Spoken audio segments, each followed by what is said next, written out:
Welcome to the State of Mind virtual speaker series. This series has been developed to provide education and support to youth, caregivers, and educators during this challenging time. This series is a collaboration between two local nonprofits, 1 in 5 and MindPeace, and various community mental health partners. We're glad you're here to educate yourself and to learn how to keep your brain in a healthy state of mind. Hello, and thank you for joining me for this State of Mind speaker series on coping with anxiety and stress, brought to you by 1 in 5 and MindPeace. My name is Todd Provenzano. I'm a licensed professional clinical counselor and supervisor, and I am currently the managing director of partnership with St. Aloysius. Dating myself, I'm going on 28 years now, working with at-risk youth and families in the greater Cincinnati area. And I've been with St. Al's for the past 18 of those years as a family therapist, family therapy supervisor, and clinical director for many years. I've also been fortunate enough to be an adjunct professor with Xavier University's Master Level Mental Health Counseling program since 2002. I've taught behavioral health research and am currently focused primarily on family therapy. So St. Aloysius has been providing school-based services in partnership with MindPeace for more than a decade now. And I have worked in and or supervised school-based services for 20 plus years since I first graduated from undergrad back in some decade. So one of the things, in addition to their continuum of care, that makes St. Aloysius relatively unique is that we are fully certified in the sanctuary model of trauma-informed care. And today I'm going to be talking to you about some of the strategies and tools that we use in the sanctuary model to help us cope with anxiety and stress. So I have long believed that the services that we provide as educators, mental health providers, caregivers, are only as good as the people that we put in front of our kids and our families. So we have to stay healthy and functional ourselves to best help others. And I've experienced that firsthand because some of the best and most influential people in my life and career, literally from that first job out of college at Central Fairmount Elementary, have been teachers, have been principals and educators. Even several of my family are teachers. So hands down, and I know this from firsthand experience, you all are among the most caring, unselfish, self-sacrificing, determined, persistent, creative, resilient people that I will ever know in my career. And sometimes stubbornly so. And I mean that in the best possible way, because you have to be day in and day out, right? Excuse me. But that also means that so many of you will push yourselves to the point of exhaustion and breakdown to make sure that the needs of your students and the school community are met before you even begin to pay attention to your own needs. And if that wasn't challenging enough under quote unquote normal circumstances, those good old bygone days of yore that we call last January, it can feel impossible now under whatever this new normal is supposed to be. If you think about it for a second, what happens when you sit by a campfire for a while? You end up smelling like smoke, right? Or you run through the rain, you end up getting wet. Well, when you work in a highly stressful environment with kids, families, and even colleagues who have or are currently experiencing trauma and chronic stress, it's really difficult, especially for people like you who are wired as caregivers, not to internalize a lot of that, to put the weight on your shoulders and carry it around with you back home and then back to work the next day.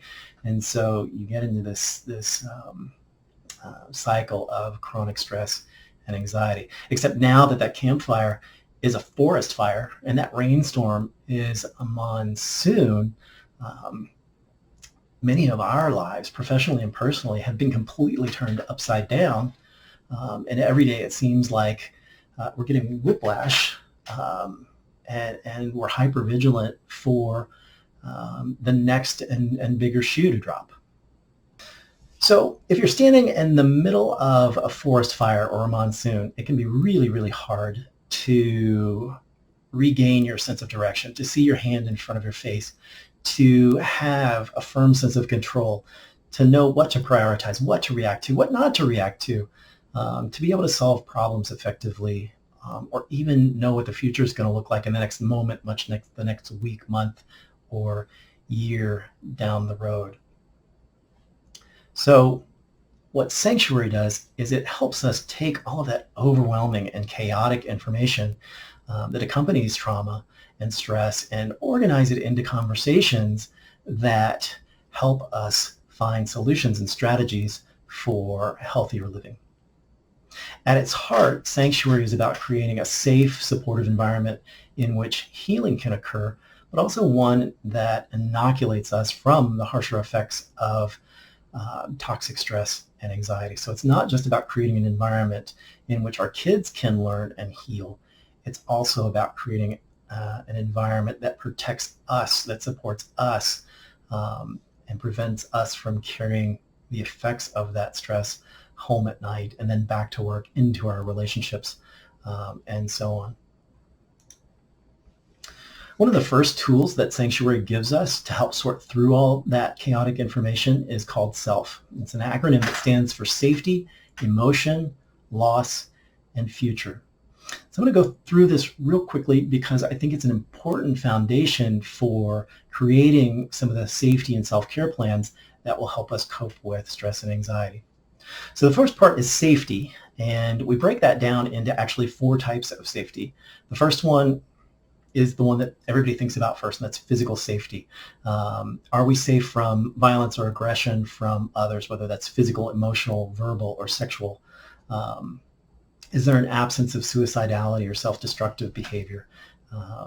That we're not abusing substances, that we have our basic needs being met, that we're practicing good health and good hygiene, and so on down the road. So physical safety is really straightforward, but there's also psychological, social, and moral safety. Psychological safety means that we have a sense of self-awareness, what we're good at, what we're capable of, and where our limitations are, that we have a healthy sense of self-esteem, control, and empowerment, and that we're self-disciplined, that we're making good choices that balance rational thinking and emotional thinking, doesn't go too far in one direction or the other. Social safety means that we have safety in our relationships, and we're safe with our colleagues, our social groups, our peers, our friends, and that we're exercising responsible authority, that we both work in an environment where there's not an abuse of power, and that we, as a result of stress, aren't inadvertently abusing our power within the school environment. And then finally, moral safety is one that often gets overlooked, but I think is really, really important in the world right now with COVID and social strife, racial injustice, and it's an election year. So there are a lot of different moral tug-of-wars going on. But essentially, it comes down to, teachers are familiar with this, especially the pre-K, is that, everything I need to know I learned in kindergarten. Share, play fair, don't hit people, put things back where you found them, clean up after yourself, social responsibility, don't take things that aren't yours, say you're sorry when you hurt somebody, wash your hands, that's a big one these days, and flush, are all things that we do to protect our moral safety. But I think on a deeper level these days, there are a lot of moral conversations about COVID and the lengths that we should or should not go to safeguard public health with racial inequality and social justice, Black Lives Matter. A lot of moral conversations are happening both internally as we examine our own values and beliefs, and externally as we try to adapt and evolve those values and beliefs towards the betterment and growth of society. And then, of course, in an election year, we're challenged every day, barraged with seeming moral dilemmas in terms of the issues and people that we're going to vote for. So moral safety, I think, takes a prominent role in our current environment.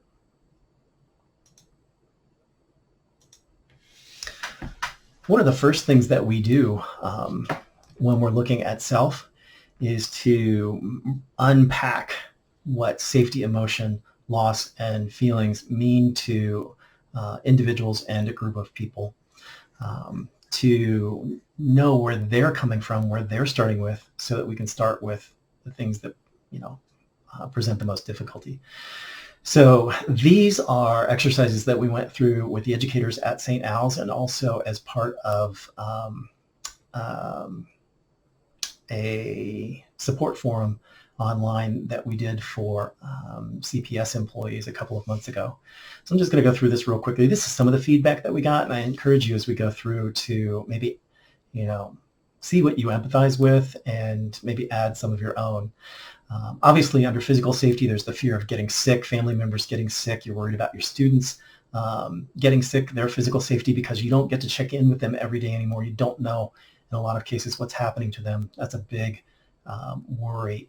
In the COVID environment, with so much uncertainty about jobs, whether it's us directly in mental health or education, or our families, our spouses, there's worry about job security and financial security.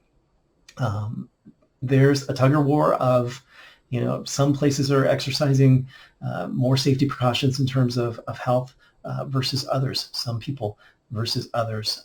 Some of those are physical limitations, some of those are personal choices. But we're constantly, I don't know if you're having dreams about all of this yet, but we're constantly vigilant about our surroundings now and how safe they are. In a lot of ways, that gives us a newfound empathy for what a lot of our students experience on a daily basis.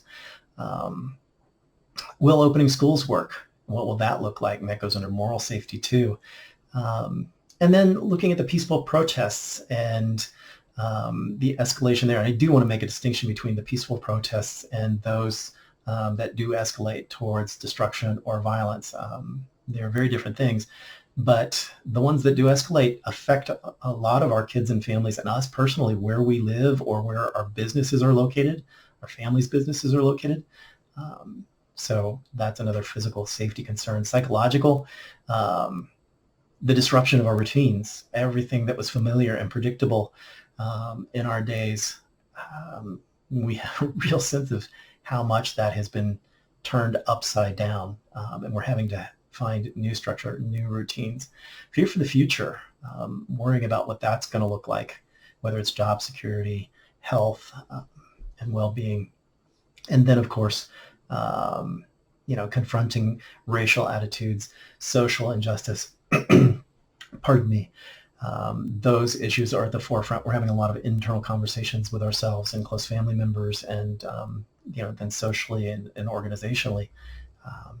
That presents a challenge to psychological safety, social safety, because of a lot of these restrictions. People are more isolated. Extroverts are definitely feeling the shrinking of their social circles, but even introverts like me, who rely on family and friends for social support and self-care, are really feeling the effects of not being around people in person, that loss of physical contact, hugs, handshakes, pats on the back, those sorts of things. Socially, again, we're talking about racial inequality, social injustices. That has led to some challenging, eye-opening, and difficult conversations, but also opportunities for growth. Nonetheless, socially, our safety is being challenged, and not all in a bad way, but even growth and change are sometimes difficult. Moral. Is it safe to go back to school? We're having these arguments as recently this week, not arguments, debates, conversations, I guess in some cases arguments about whether or not it's safe to go back to school. And people fall at all different places along the continuum. Keep them closed, go all remote, open them up in a hybrid fashion, go back 5 days a week in person. And there are a lot of pros and cons to be argued for each one of those options, but all of them present some cognitive dissonance, some moral dissonance because they all come with those benefits and costs. Different views on public health, going too far with public health safety or not far enough. Racial inequality, social justice. Again, we talked about that under social and psychological. And whether or not we can even teach effectively remotely. That's causing a lot of angst among a lot of teachers, challenging us to consider the impact globally, locally of Black Lives Matter, and to evolve and move forward based on those conversations and challenges. Those are all moral safety considerations that we're being confronted with these days. Emotions are all over the map, and that's why that word roller coaster is in the middle. Some people feel sad and angry and helpless and defeated and disappointed and unbalanced, shocked still over what has happened to us both personally as a society. Even amidst all that, some people are feeling hopeful and excited because they're learning new skills, new avenues for connecting with people, with students, engaging parents that they weren't able to reach before. And they're really experiencing some success in that regard. Others overwhelmed, hypervigilant from how long this has gone on. So feelings run the gamut, and you should certainly add your own to that word cloud. A lot of people are feeling a profound sense of loss these days. With any change, there is loss. Even good change, getting married, moving, getting a promotion, they all come with a different kind of loss and stress of what's familiar and predictable from your previous life and circumstances to now. But I think that's even more profound these days. I've spoke with a number of teachers who are feeling a loss of professional identity, their sense of purpose, self-worth, fulfillment, so invested in being able to teach and impact their kids' lives day in and day out, and now forced to do it remotely, imperfectly, and incompletely because of COVID. The loss of familiar routines, the way you plan, what you plan, how you plan, the loss of control over that. Loss of structure comes up a lot too. Hard to maintain that work-life balance when you're working from home. There's no longer that concrete separation between I'm at work, I go home, and now I can focus on my personal life. People are feeling like I'm on call 24/7. I'm constantly trying to figure out a better way to do this, or learn a new technology, or answer the emails as they come in, text messages.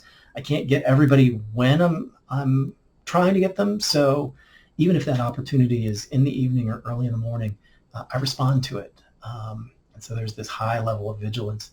Loss of one-on-one interactions, just engaging with others, the relationships with students, the spontaneous moments, the laughter, the aha moments, the milestones, achieving, celebrating success. We're not doing that as often or in the same ways, and that takes a toll. The loss of nonverbal communication through remote learning. If you're exhausted from teaching online or doing trainings and meetings online, it's not you.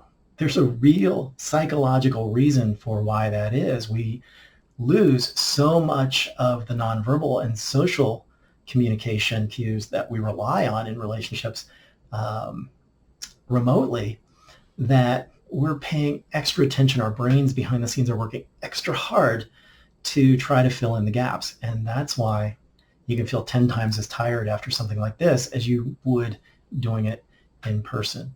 On top of that, you're teaching in crisis mode. And that also adds to that sense of urgency and exhaustion. A lot of people have talked about the loss of sense of time.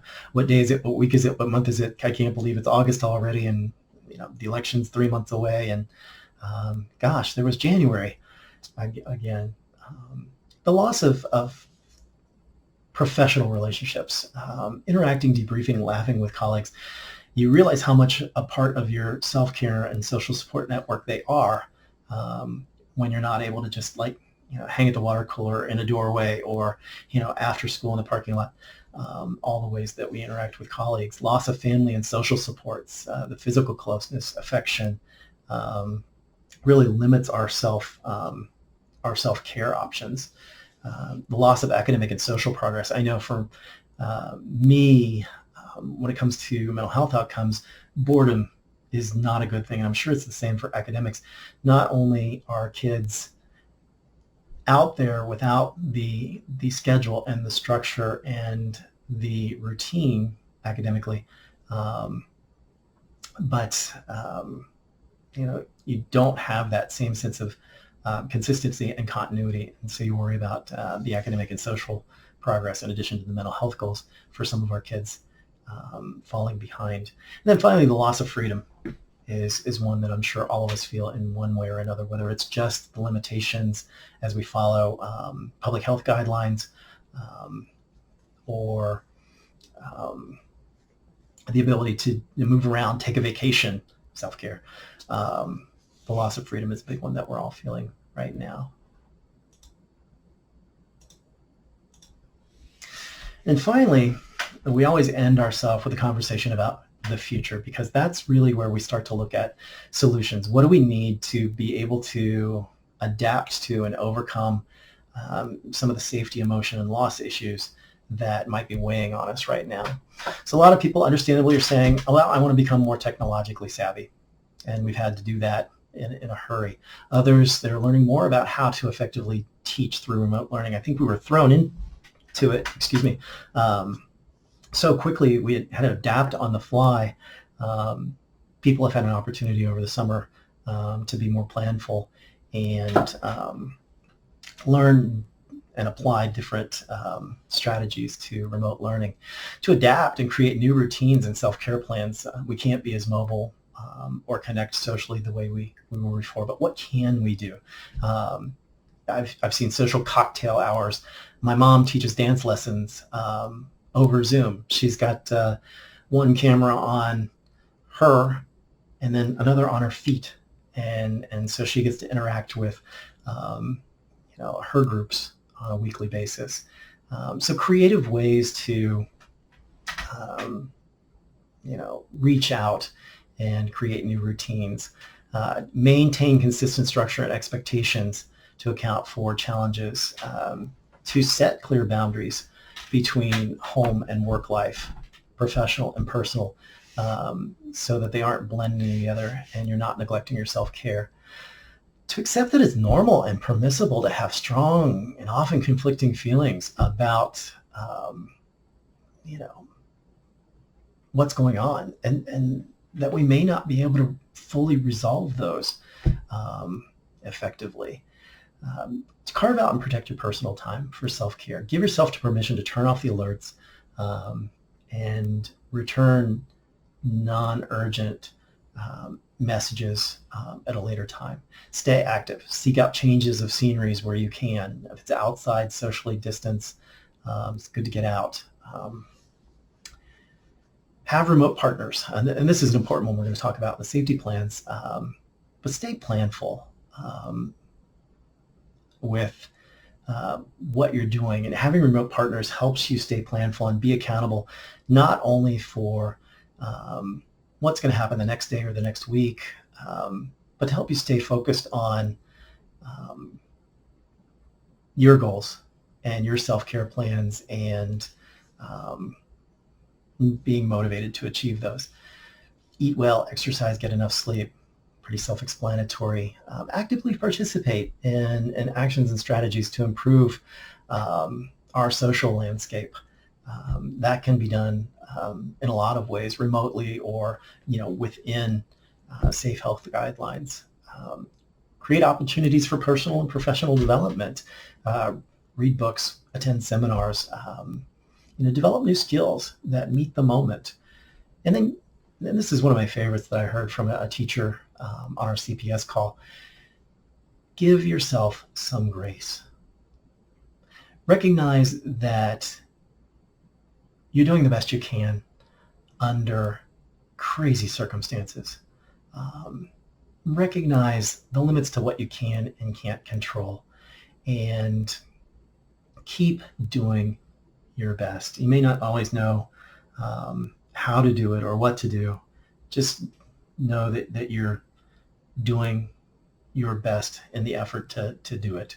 Um, and so that's self, safety, emotion, loss, and future. I encourage you to go through that individually because that's going to set up what we're going to talk about next, which is your safety and self-care plans.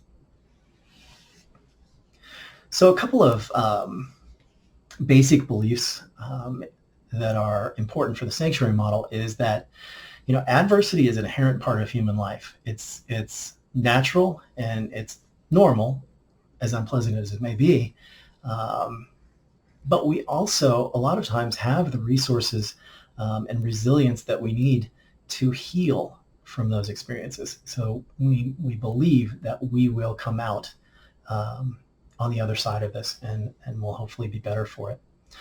Another one, and I really want to emphasize this point, is the perspective that asks what's happened to you rather than what's wrong with you when you're organizing your goals and you're assessing your strengths and challenges.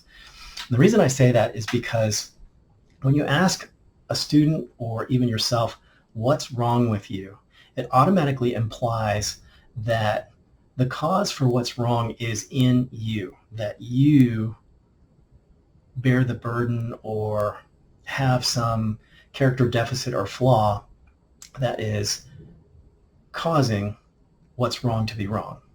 Whereas if you ask what's happened to you, it externalizes those challenges and opens up a whole new world for conversation about solutions, while at the same time reducing your students or your own defensiveness to change.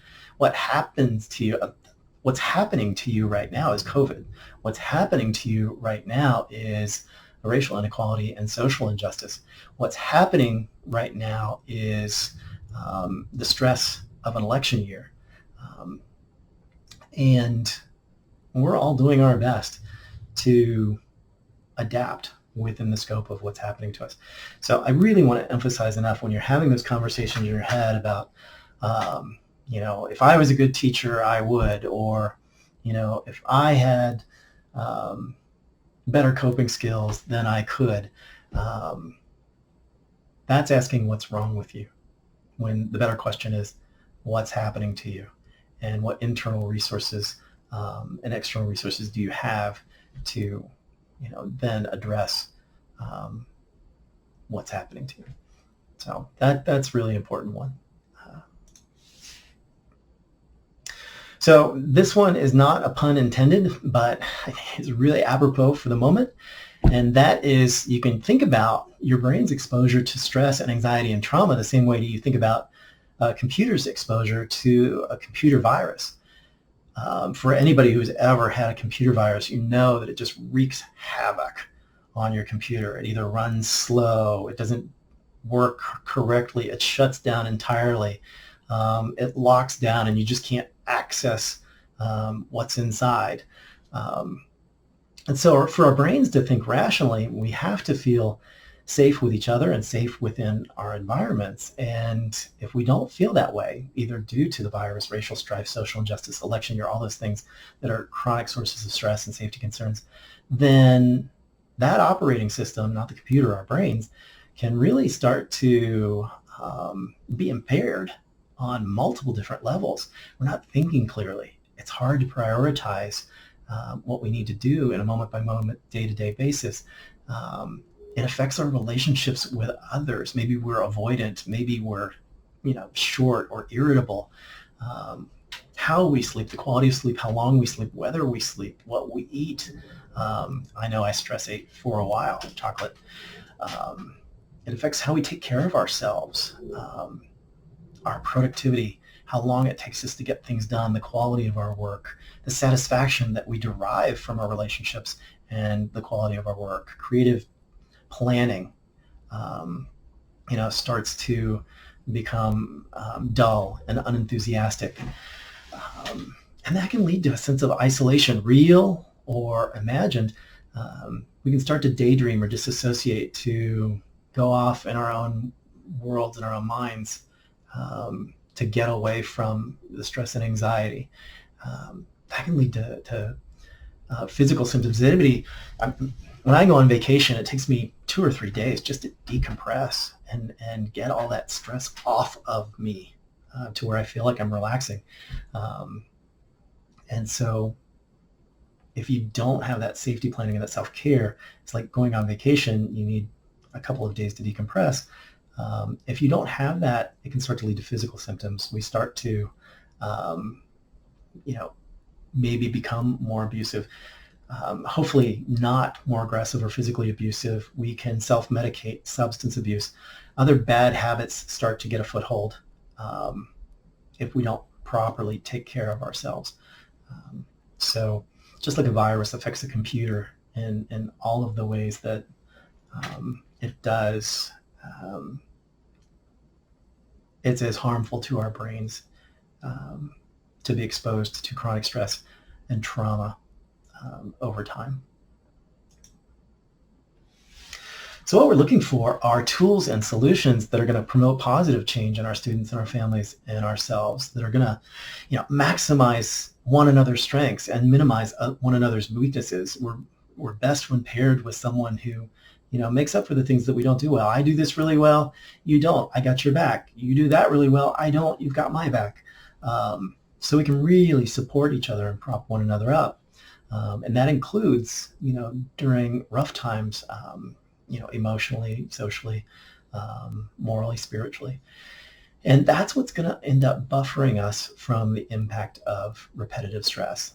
So essentially, we're looking for tools and strategies that become the antivirus and really inoculate from those effects, us from those effects.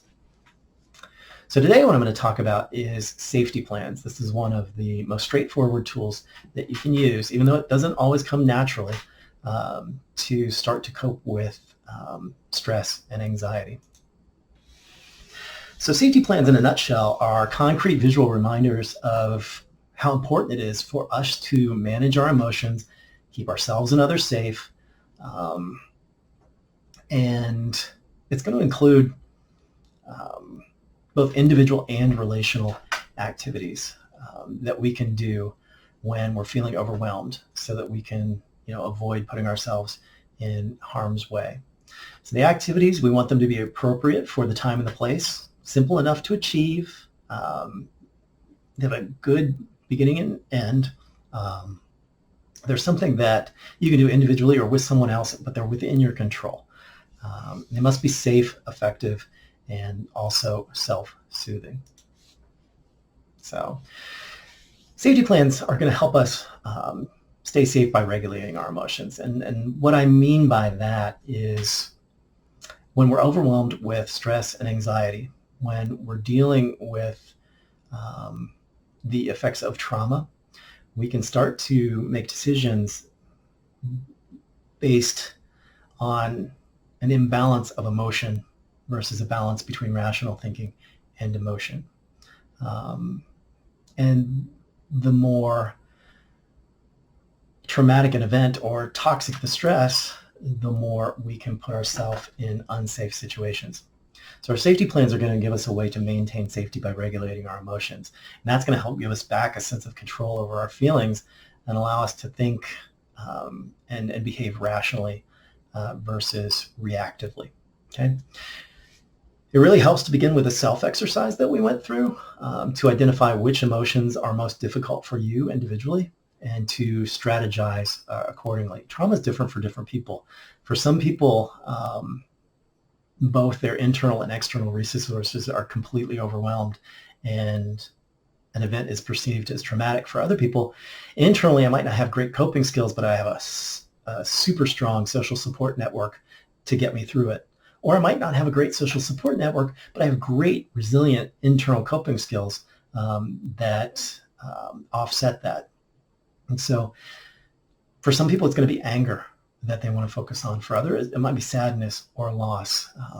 So take some time to work through that self and focus on the things that are important to you. These are plans that can be adjusted over time as you get more skillful and you practice and circumstances change. So make sure you're adapting them as you go. And then finally, safety plans can be a good exercise in emotional intelligence. They can really serve to increase your internal awareness of where you are emotionally and how that affects your decision making and your interactions with others.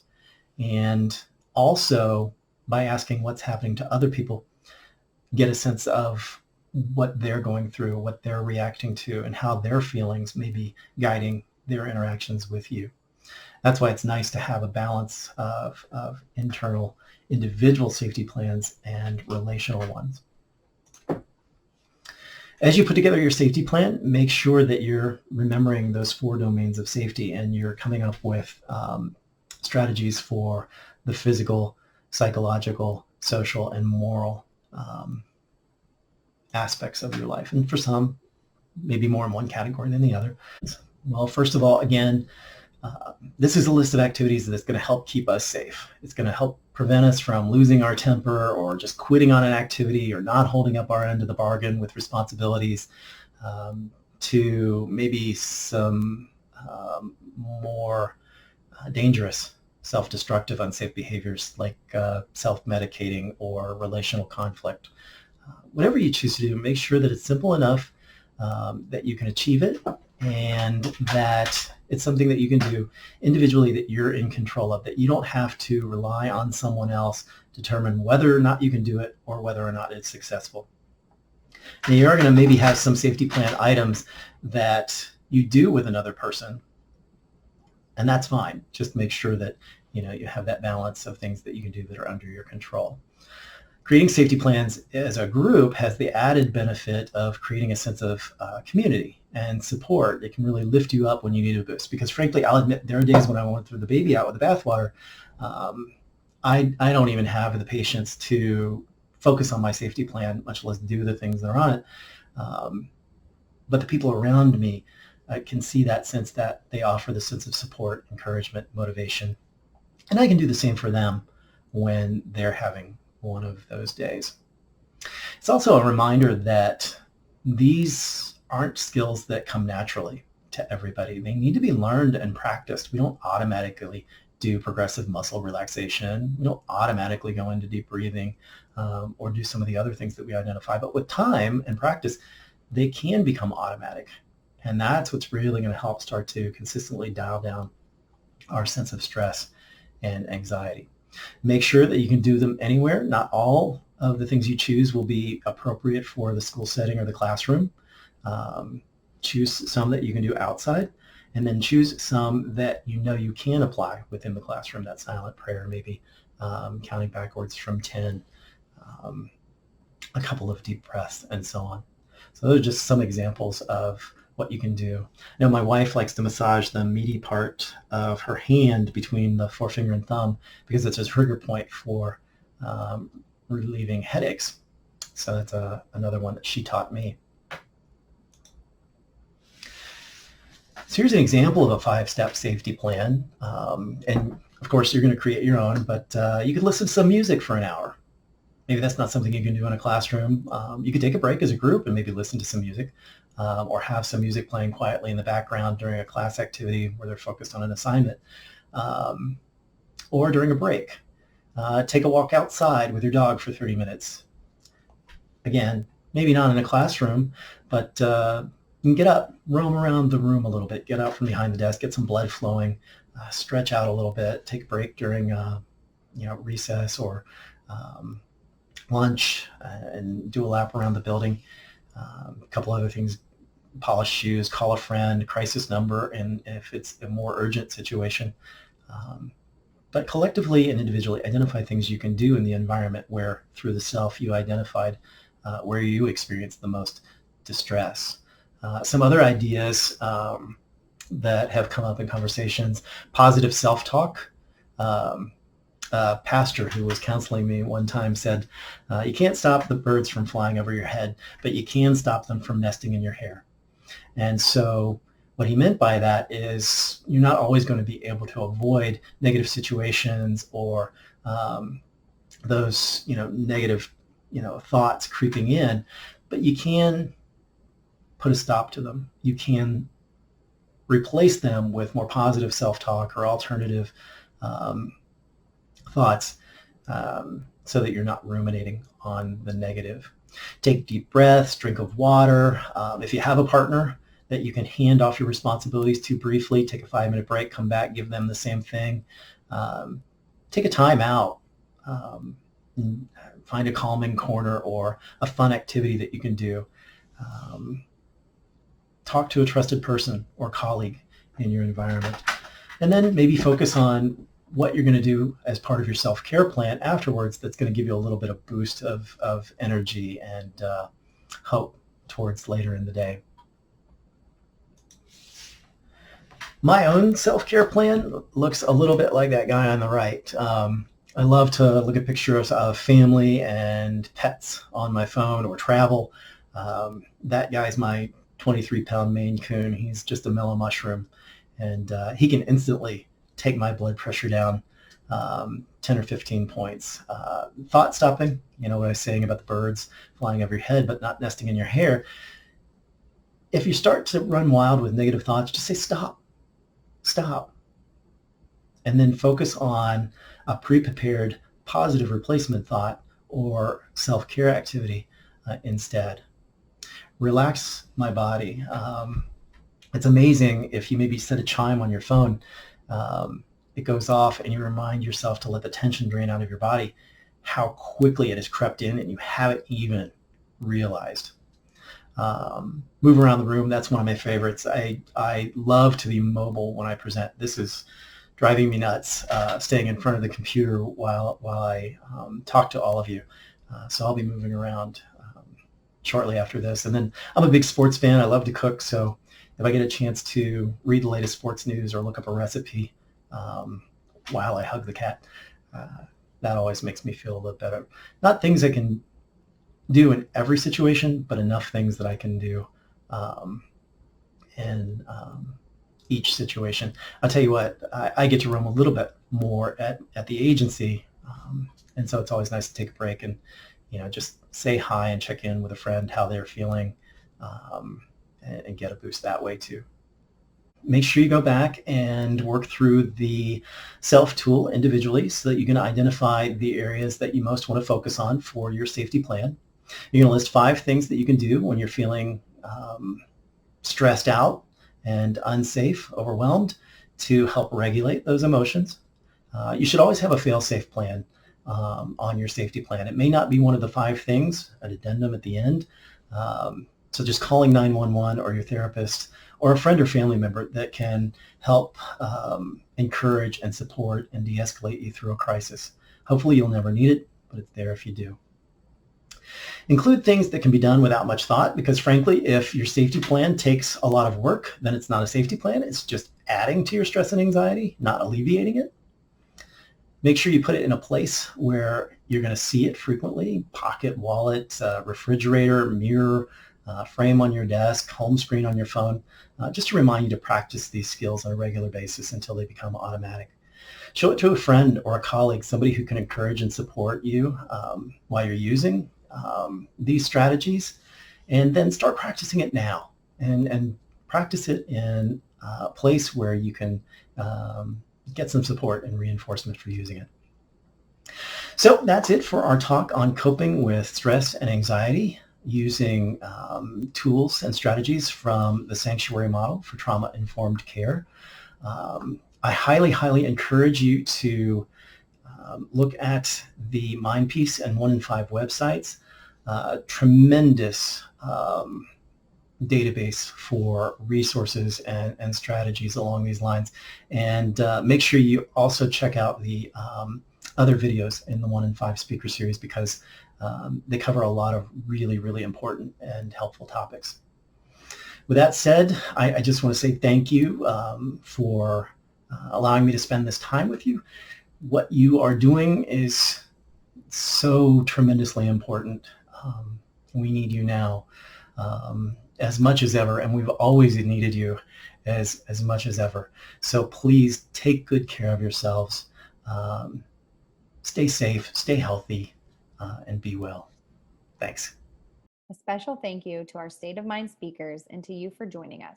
More videos and educational resources can be found at 1 in 5's website. If you feel like you or your child is in need of professional support, therapists are available. Please refer to MindPeace's school-based or community resource page. For a mental health crisis or emergencies, patients and families are encouraged to contact their current mental health provider first. This allows the mental health provider who knows your child best to provide support and direction. If your child does not have a mental health provider and they are experiencing a non-life-threatening mental health crisis, you are encouraged to contact the Psychiatric Intake Response Center at Cincinnati Children's Hospital Medical Center. 513-636-4124. Call 911 or go to the emergency department if you are experiencing a medical emergency, a life-threatening mental health crisis, or are directed to go there by a medical provider. This will help limit the spread of COVID-19 in our community and allow our emergency departments to care for patients with the most critical needs first.